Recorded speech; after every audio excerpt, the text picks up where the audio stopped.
there. You're here with the Daniels family. I'm John. It's my lovely wife, Nicole. Hello. And just want to come talk to you guys since we have so much extra free time these days because of what's going on out in the world. And we just want to spread a little bit of the kingdom. And create conversation and provide some confirmation and ignite some passion. You know? So today we kind of want to speak on faith. Earlier my wife was reading in Hebrews chapter 11 discussing faith. And before we go there, I mean, this is something we typically do on the norm. We always sit down and talk amongst ourselves regarding the Bible or something going on in the world related back to the Bible or to God, and understand that it's a reason for things and everything has a purpose, of course. And we do this for family, friends, co-workers, whatnot. And we thought it'd be good just to share with more people. So we'll record today, and hopefully you'll learn something. We'll learn something ourselves. Right. But we love this. All right. So let's jump right in. What you got? It's all about faith. That's right. Hebrews chapter 11.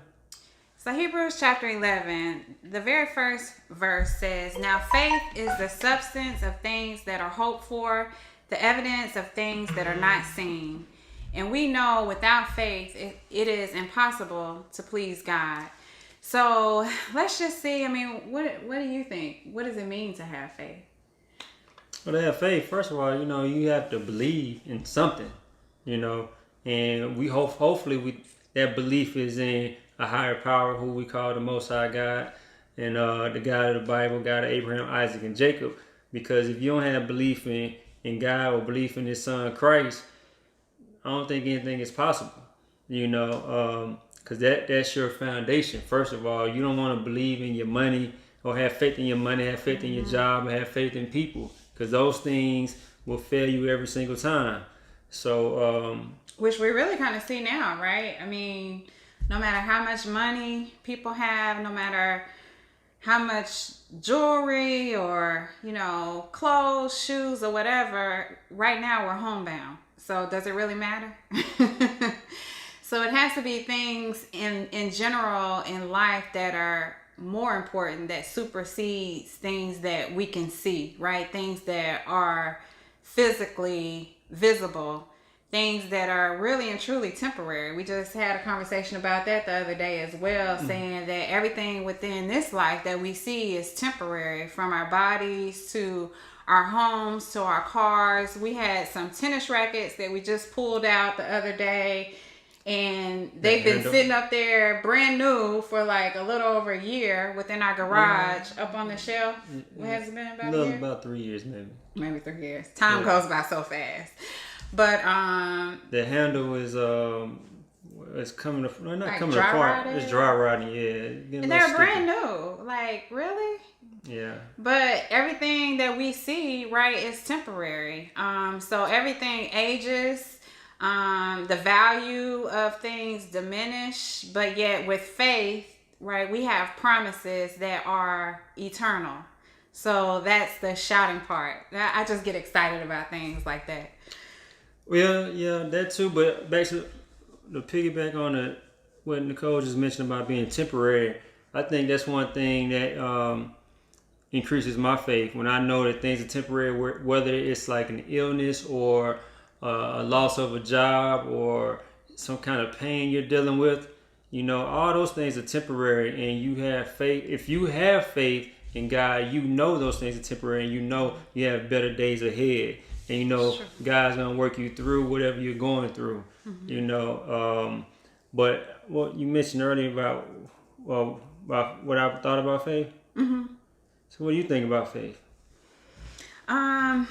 I think faith is something that, has a great deal of power, even more so than what we can imagine, right? I was just speaking earlier to my parents and just thinking about how powerful belief is. Like when you believe in something, or even when you fear something, how it can cripple you, almost. So belief, whether or not it's in a higher power or a belief within ourselves, like belief is extremely powerful when you just take a moment to just kind of sit back and think about that. So I think that faith, exactly, what this chapter within Hebrews is telling us is the substance of things that are hoped for. So even in speaking with our children, as they engage in sports, it's all about having belief in your abilities and actually,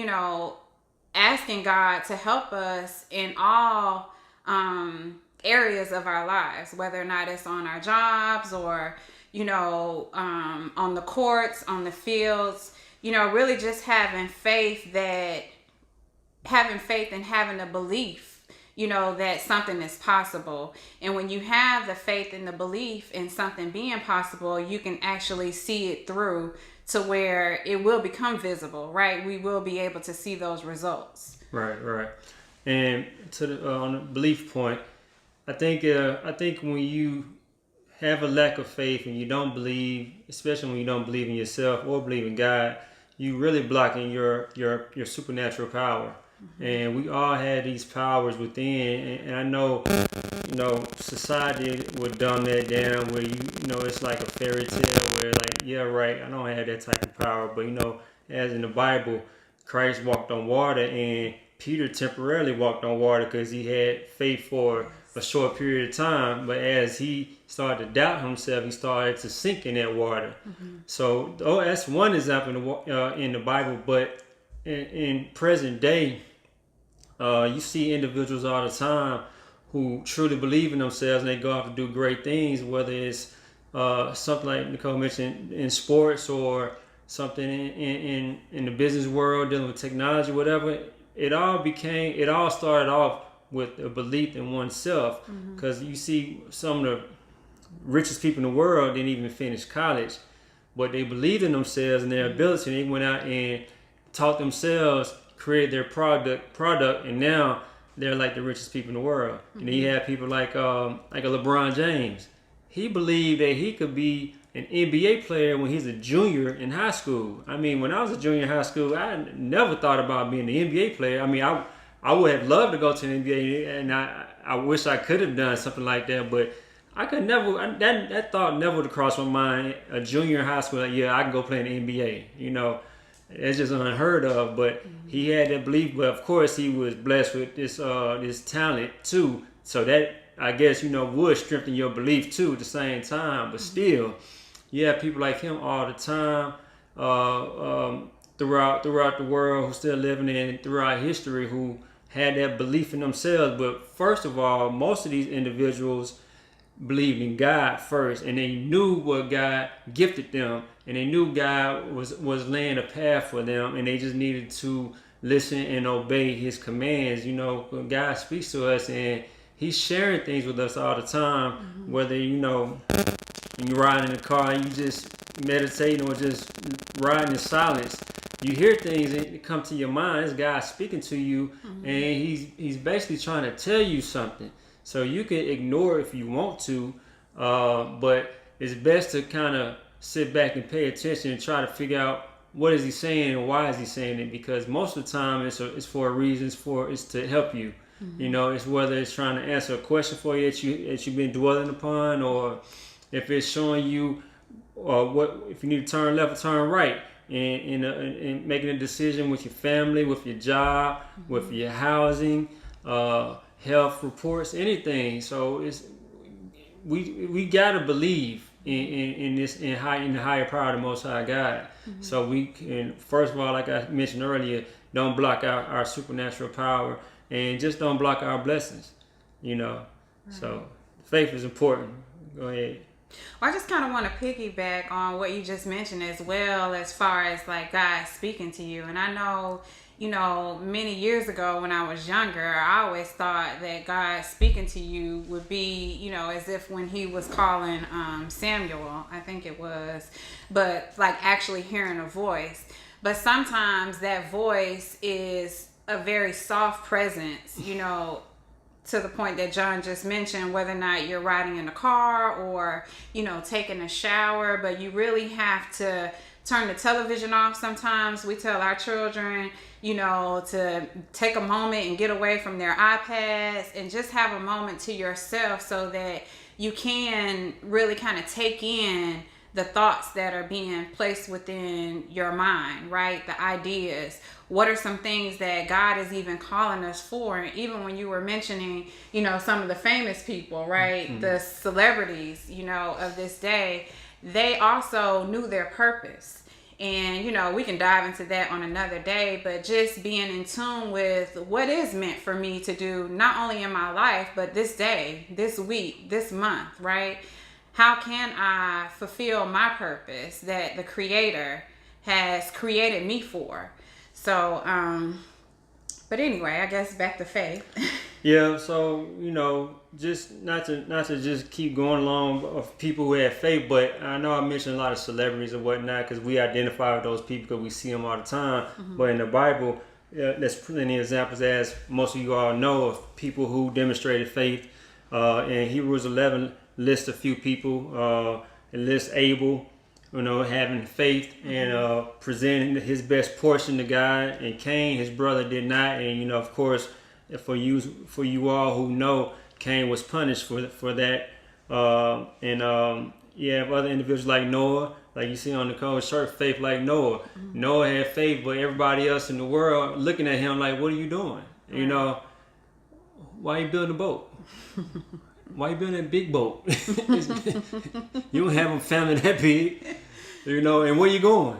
So if Noah didn't have that faith, we wouldn't be here today. He was the one who was saved to continue to populate the earth later on.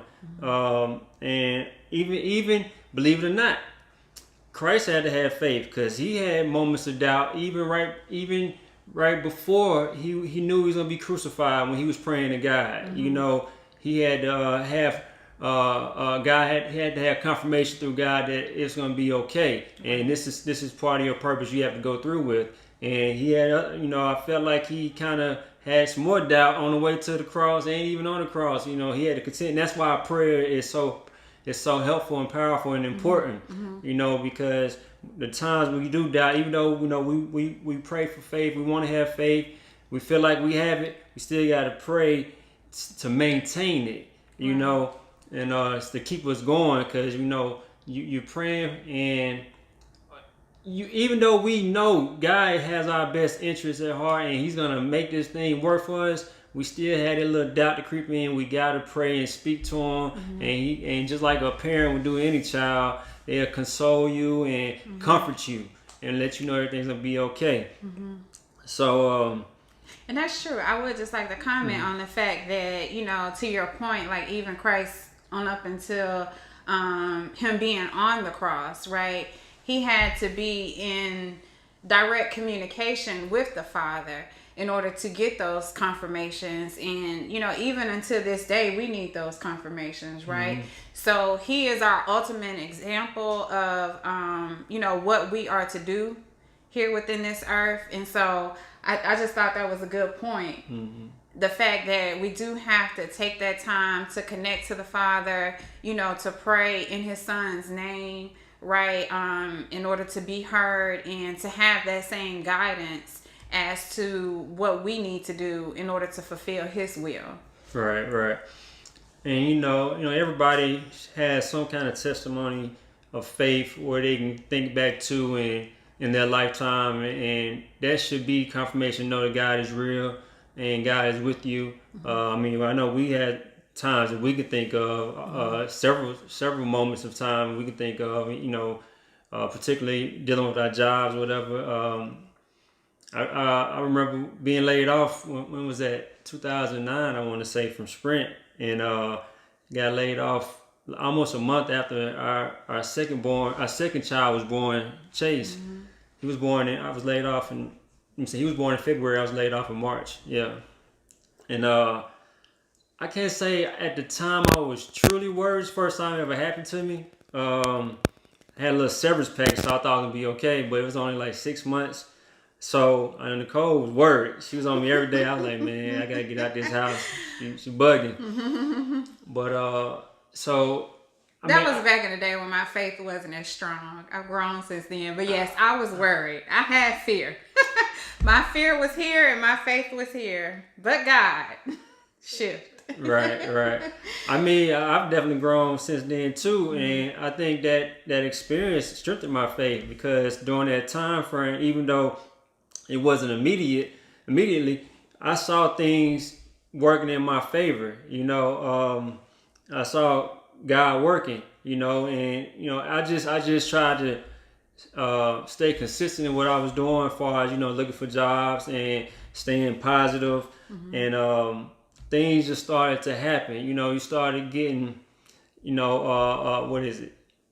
Some little, like, some signs here and there saying, oh, you know what, they had a job fair here, they got a job fair there, oh, let me check that out. Oh, so-and-so, you may want to talk to him. Different things like that. But I was notified of a particular job fair at where I work now, actually. And I didn't had no clue that they had the type of job I was looking for. But a guy I know at church made mention of it, and I was like, sure, I guess so. I know it's this weekend, it's short notice, but let me check it out. And it's like things were meant to be. And it's funny how everything just works out, because I had something else planned for the day. It was on a Saturday, and that morning I had something else I was involved in that I already signed up for, and it ended up ending on time, actually. Gave me enough time to make it up to this job fair. And when I got there, I only probably had like 15 minutes, and I wasn't originally allowed to get inside the room to go to the job fair. So I just sat down and looked over the job description on a sheet of paper they had listed right there at the front desk. And for some reason, a guy came by who worked there. I didn't know who he was, but he saw me out there in my suit. Asked, was I there for the job fair? I said, oh yeah. He said, well, come on in. I went straight on up in there. And right. And then it was two different jobs that I was contemplating upon. I wanted to apply for both. I didn't know I only had to apply for one. So after looking at the description, I said, well, let me just go ahead and apply for the one that basically fits my experience. And so I got into the interview, and things went well, and even though I didn't get a call back for like another couple of months, I still had faith something was going to work out, because I knew God wasn't going to just leave me hanging. I just got my second child here. He's a newborn. Something's going to fall through. I mean, something not fall through, but something's going to work out, and we're going to get something eventually. But 2 months later, I got the second call back, second interview. And then after that, the day after, got the third interview. And then I still didn't hear anything back for, I guess, like another month or so. But then when they called back, I remember working out. And it was the guy who was going to be my director, who was the one who called. And he offered me the job, told me to pay. And it was like probably, $15,000 or so more than what I was making on the old job. And hey, it was like meant to be. It's like God knew that I would have to be pushed out this old job in order to make more money to provide for the family that was growing, And just like they say, the saying goes, right? When one door closes, another one opens. So exactly. We definitely witnessed that. So, just that being said, I was trying to make the story short, but that increased my faith, and it increased my faith. And it definitely increased Nicole's faith, because she had a similar situation years later. And because of what happened to me, she didn't worry as much as she did when I was going through it. Right. But I still had to kind of push her a little bit, because she had that little doubt that we all get. And we understand that. So, but I'm just saying, my experience helped her with her experience, and it increased both our faith. Our faith, yeah. Yeah, absolutely. And I just like to comment on that, to that point, there's a constant battle, right? The scriptures tell us that it's a constant battle between the flesh and the spirit. And although, I guess it was a few years, I can't remember, I'm not as good with time, after your situation when it was my turn, you know, to go through potentially being laid off, if you will. I remember being concerned, even though my faith was greater, but at the time I knew I had to remind myself of God's promises through his word. And you know, one of those promises is actually found in Matthew 6, where it tells us that we aren't even supposed to worry about what we're going to eat or what we're going to wear, right? So when that battle came up between the flesh and the spirit, his promises strengthened me, where I'm like, oh, wait a minute, Nicole, you're going to be all right. You know, and when I say he's an on-time God, he's an on-time God. So even with your situation, right, I think unemployment was just about, you know, to run out when we got the notification that you got an increase. Did run out. Okay. Like a couple weeks before then. And then even for me, you know, my opportunity came through right when I was going to, expected to send my laptop, you know, back in. So our testimonies, like not only, you know, between ourselves, but even the promises that God has fulfilled through our grandparents, through our parents, you know, through their health, through their job situations, through their finances, we can truly say that we have been blessed. Oh, yeah. So we know that there are a lot of different beliefs out, you know, within the world, and we're not here to, you know, really push our belief on anybody else, but we can say with certainty that we believe in, you know, the Creator. We believe in the God of Abraham, Isaac, and Jacob. We believe in his only begotten son that was sent for our redemption of our sins. And we just know that he will be there. All we have to do is continue to have faith and trust in him. So even in times like this, when storms come within our lives, we were just talking even to our children, I think it was yesterday or earlier today, I can't remember. But basically, we're not promised a carefree life, right? And so storms are going to come, whether or not it's coronavirus or whether or not it's health, you know, related issues. You know, I don't want to start naming all of that type stuff, but we know that storms are going to come. But we have to put our faith in a power that is greater than ourselves, greater than anybody we even see on television, greater than anything that we can see in the visible, right? That's what this chapter, Hebrews 11 is about. Putting our faith in something that we can't even see.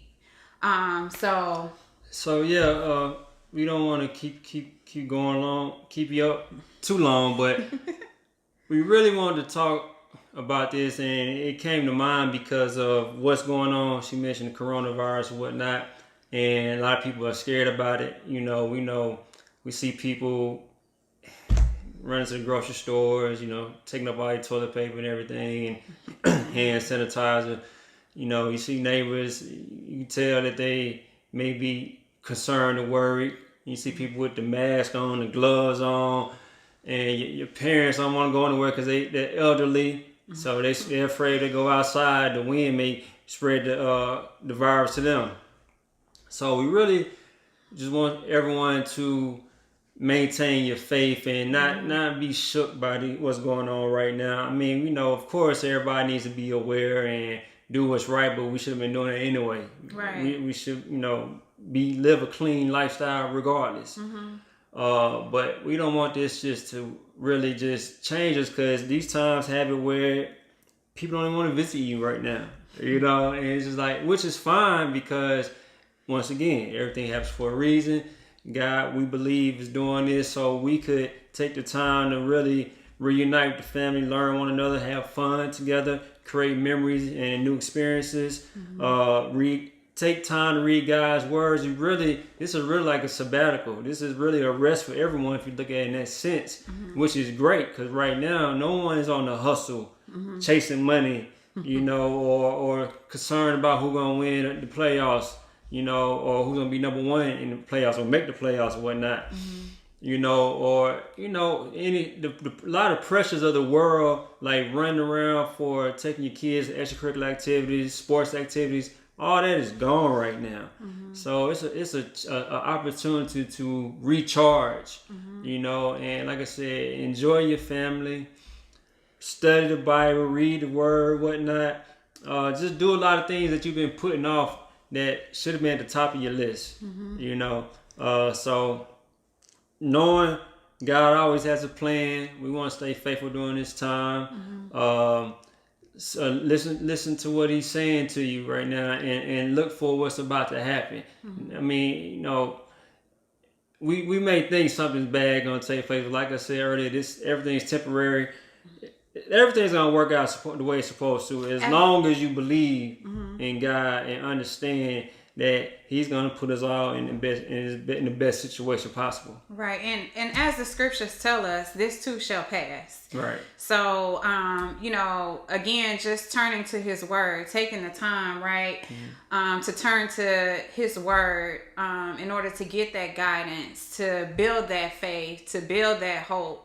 And things that are not seen in our future days that are ahead of us, because in Jeremiah 29:11 He says that He has plans to prosper us and not to harm us, and not saying that He created all of this madness, but He is the creator that's in charge, that has allowed it for whatever reason. However, in Romans, it tells us that all things work together for the good of those that love the Lord.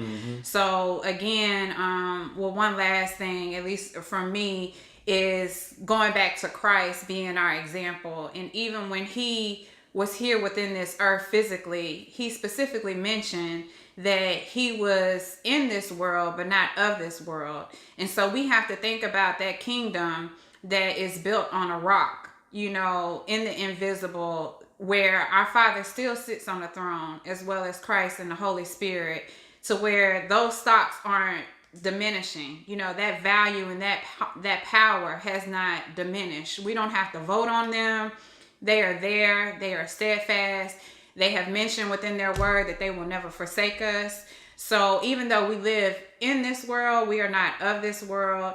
So we are to act wisely, you know, to your point, as far as, you know, following, I guess, the guidance. And like you mentioned, we were already clean, right? We're already washing our hands and doing things like that. But not only taking it as an opportunity to wash our hands, but it's also purifying ourselves as well as our households, right? We have a lot of extra time on our hands to even clean up the house, but also purifying our hearts, purifying our minds, forgiving those that maybe we still need to work on forgiving. You know, those are the things that I think during this time should be a focus, where sometimes we may have to turn something off, you know, and think about, how is this benefiting us?